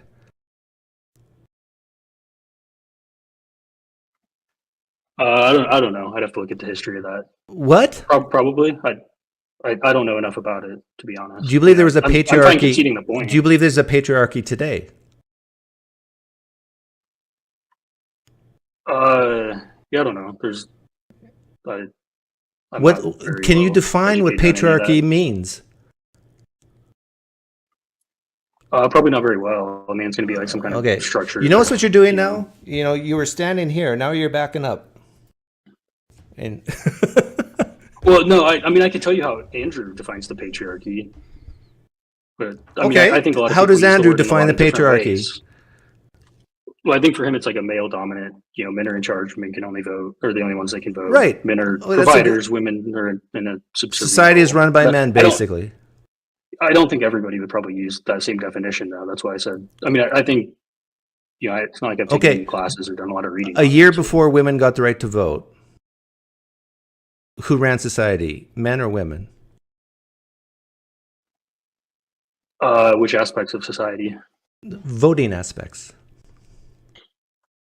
I think that would be men. I mean, I assume there's probably some women in some roles. Okay, and governance, like federal governance, state governance. Yeah, I mean, I would assume like Congress and the Senate and everything. Men, right? Okay, so question: who gave? Would it be right to say that men gave women the right to vote? I mean, I think it was probably more complex than that, but sure. Why is it so hard for you to say yes to that? Well, because I mean, I think those are like really complex historical statements that are going to have like. No, you're hesitant to say yes to that because of some type of feel sorry forism for women. Because it sounds like that. Oh, maybe we should give men credit for something, but we can't give men credit for anything. No, it's not an issue of that. It's just when you're talking about historical events, I think like boiling them down to a single sentence is pretty reductive. Pretty reductive. Boiling things down to simple ones. It might be 90% men, but I mean. Okay, well, let's do that. That's a good compromise. So women got the right to vote 90% because of men. Well, but even that, I'm not really happy pulling out. I mean, it's probably over 50%. I just don't like doing that. I mean, this is like, it's like the Bayesian reasoning stuff where people pull probabilities out of thin air that I don't think they can support, and I'm not one to do that. I mean, I'm happy to say it was probably over 50%. I just don't know, was it 90 or 70 or 80? Like, I don't think you can make it. You admitted that men tend to run the governance and society in voting back then. You admitted that it's a patriarchy, right? That men were in charge. So men were in charge of letting women get to vote. Yay, patriarchy! Well, sure, but, I mean, can you say yes? That was a good thing patriarchy did. Can you muster that up? Giving women the right to vote. Yeah, was that a good thing the patriarchy did? But I mean, I don't know that I'd say the patriarchy did that. Oh, see, it's so tough for you to even admit that the patriarchy does good things. Does the patriarchy do good things? No, but. Yes, the patriarchy, I'm sure. Okay, was one of those good things men giving women the right to vote? Well, I don't know how you can say the patriarchy did that. Well, they were in charge. Right, but I mean, that was people fighting against the patriarchy, right? Or at least under like an Andrew Wilson definition of the patriarchy. That would be like anybody that's supporting. Well, I'm sure some men disagreed with it, and some men agreed with giving women the right to vote. Then the men voted, and the ones who disagreed with it lost, and the one who agreed with women voting won. And guess what? Women got to vote. Yay, patriarchy!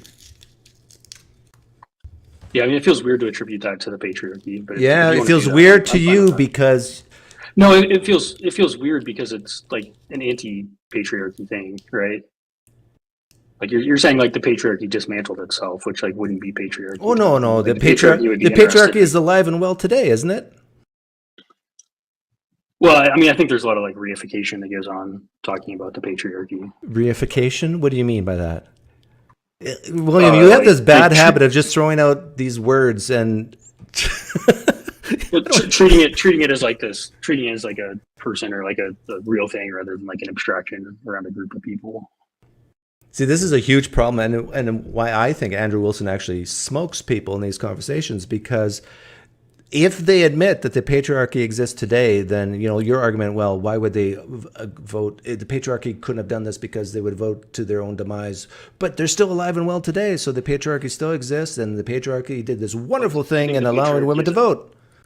You think it's a binary? Like you have patriarchy or non-patriarchy? No. I'm of course there can be degrees of patriarchy in this and well, yeah, I think a lot of that stuff's like, I think Andrew tends to kind of hide in some of the, you know, some of those places where there's. Tell me the real reason you don't like Andrew Wilson, because it can't be on this issue, because it sounds like you agree with him. I just think he's not a very nice person. Ah, there we go. He says words that makes people feel bad.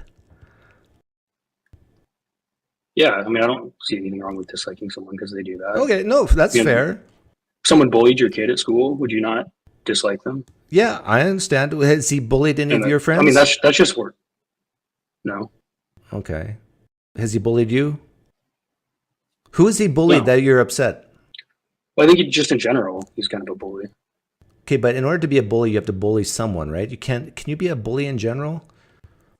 Well, no, I think I've like seen him on podcasts and debating people. I think he's kind of a bully. I mean, I think he engages in kind of similar tactics to like Matt Dillahunty, which I also don't like kind of bullying people. What's your definition of bully? Yeah, I don't know. I'd have to spend some time thinking about that. Yeah, because what I see is like he's aggressive, but just because you're aggressive doesn't mean that you're bullying someone, because usually bullies tend to seek out one person or like a small group of people and pick on them and kind of ignore the rest. I think if Andrew Wilson views people wrong, he's an equal opportunity. Like, I think you're wrong and you're wrong and you're wrong and you're wrong, and he'll give it to everyone. Well, maybe asshole then instead of bully is a better word. Okay, yeah, I admit. I'm not really. I mean, I don't think he's a very nice person. Whether you want to call him a bully or an asshole or whatever, and I don't think it has a lot to do with fair. disagreeing with him. That's fair, and some people say the same thing about me. But the thing is, for people like me and Andrew Wilson, if we're not liked by certain people, it doesn't really bother us. Well, I never said that. I know. Bother anybody. I mean, that was a question you asked me, right? Is what my problem with him was. Yeah. Okay. I get it. They're very nice, which I don't think applies to you. I mean, I disagree with you on stuff, but I don't think. Yeah, I'm much nicer than Andrew. I admit that. Yeah. In most of your conversations, I agree with that. I mean, but what I don't like is that just because someone is, I'll bring this back to religion because I used to talk about it a lot. He's not an atheist, right? He's a Christian. He uses the terms Christian nationalist, and this gets people in the atheist community sometimes very nervous and very scared. I mean, like I said, I don't like Matt Dillahunty. I wouldn't consider myself like deep in the atheist community. Would you put like your dislike for Matt Dillahunty? Would you put it at par with Andrew Wilson? Who do you dislike more? Probably not identical, but I mean, I think they use a lot of the same tactics of cutting people off and raising the voice of people. And yeah, it sounds like you're a very kind, compassionate guy, William. Not particularly. You'd make a great woman. I don't think more so than average. Sorry. No, you're a kind, compassionate guy. That's fine. But when it comes to, like, do you think just disagreeing with someone strongly is being a bully or being rude? Well, no, but I mean, there's plenty of people I disagree with strongly that I wouldn't classify as rude or bullies or assholes or any of that. Okay, do you think I'm being an asshole if I say, let's say, trans women are not real women? I mean, I think it depends on what your reason for saying it is, right? I mean, if you watch some of Andrew's streams, like he beforehand literally goes in saying like, "Oh, I'm gonna like rile this person up or destroy." Yeah, he's intentionally going in there like, trying to treat people poorly, in my opinion. And if that's your intent of saying something like that, then I would say yes. But if it isn't it goes back to intent, in my opinion. Well, see, this is what I don't get, because I strongly disagree with Andrew Wilson on the God question, for example. But the first time we interacted, Andrew and I, there was no problem. I mean, we can strongly disagree with each other on the God question, on the Christian question. And it's not like I even feel bullied by him or mistreated by him or that he's an asshole. And I've talked to him, I think, 2 or 3 times now online, and I don't think he would say I'm doing anything like that to him. Why is it that he and I can get along and have severe disagreements? And for guys like you, at least from the outside, you see it as him like being an asshole and being a bully. But I don't think he was when he talked to you.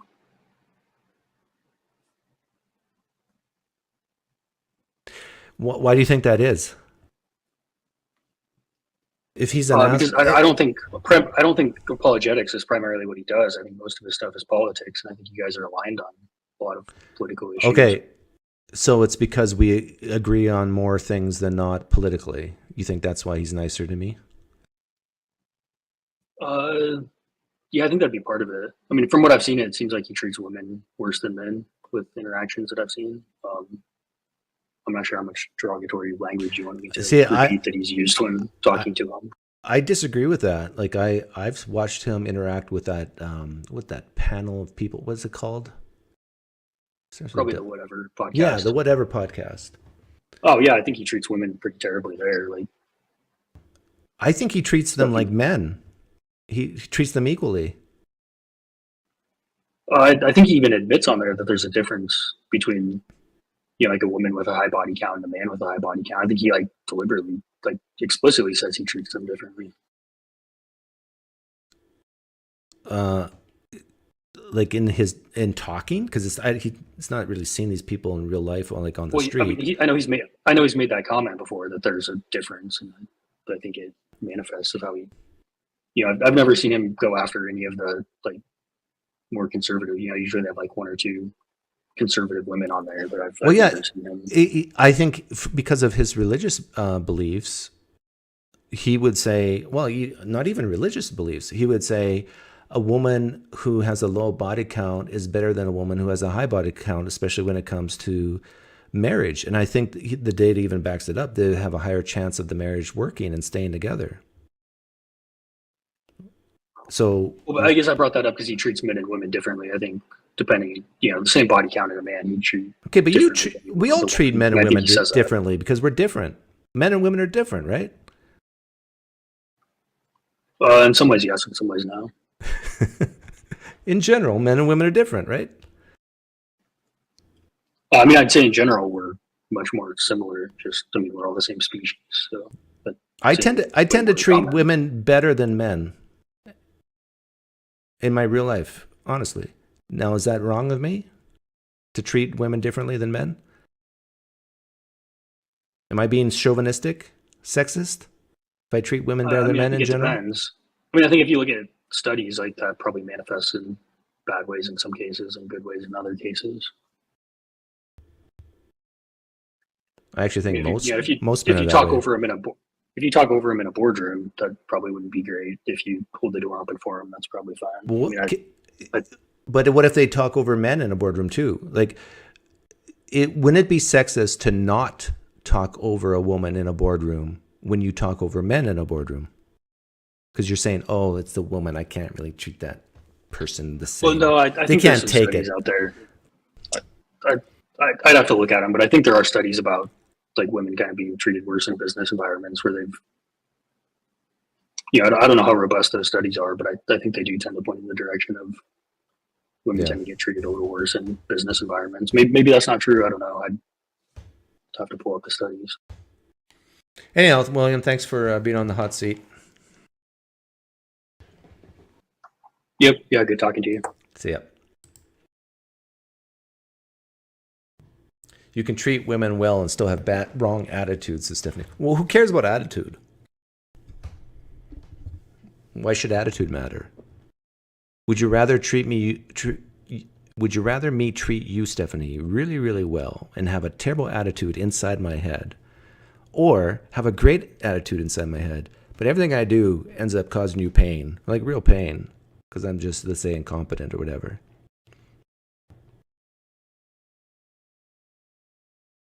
This is that whole idea of the trans pronoun thing. Not only do you have to say the right pronoun, but you got to mean it. You got to think it. You got to share in the identity inside your brain.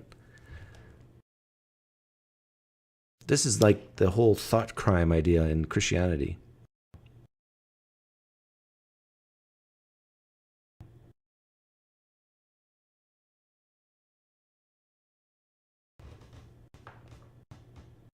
Yes. You got to tell the truth, right? Yeah.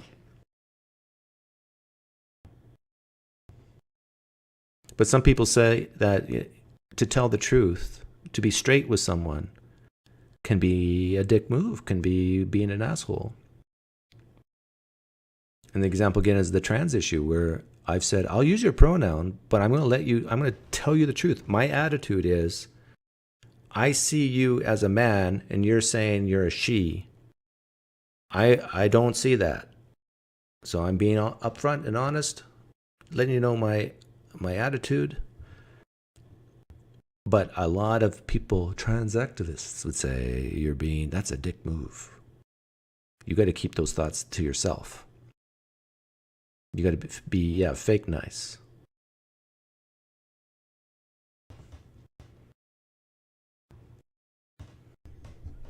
I think you show more respect by being honest. Saying, hey, you look like a guy to me. You sound like a guy. You look like a guy. Your transition's far, far from complete. And every time you ask me to say she, I'm going to think he. That would probably be the most respectful and honest thing to say.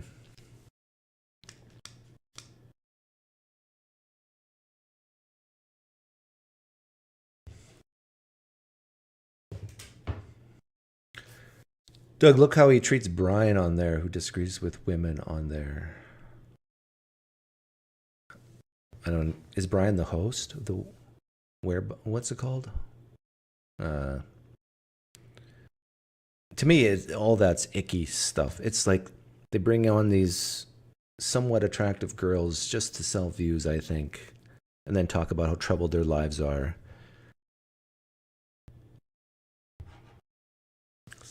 Some could say it's like psychological abuse.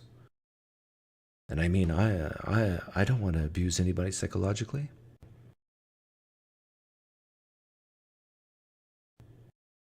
Anybody else want to call in? Do I have to start the music again?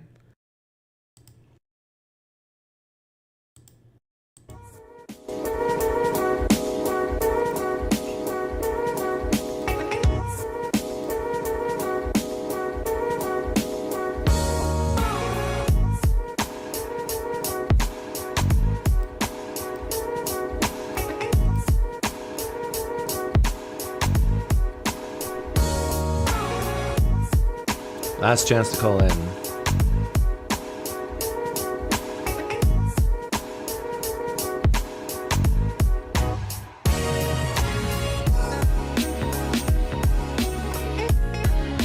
Hillary and I have something in common. I don't sleep with men either.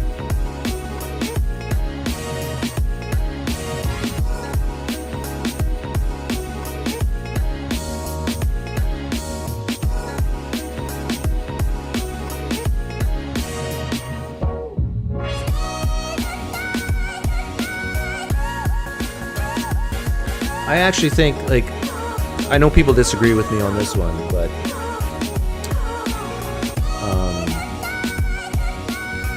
if we're just talking about talking and words, if two adults if one of them is viewed as a bully to another, I mean, to me that doesn't even make sense. Again, I'm talking about just verbal stuff. Part of the process of becoming an adult is being immune to being bullied. You cannot be a bully if no one is bullied. Someone could come on this show right now and try their utmost to bully me, but that's in my control. If they don't bully me, if they try but they don't succeed, and I just laugh at them, have they really bullied me? No. So if you're a grown adult, realize you have the power not to be bullied, even if people try to.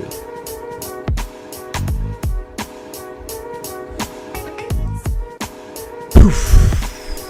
Thanks for hanging out. Have a good weekend.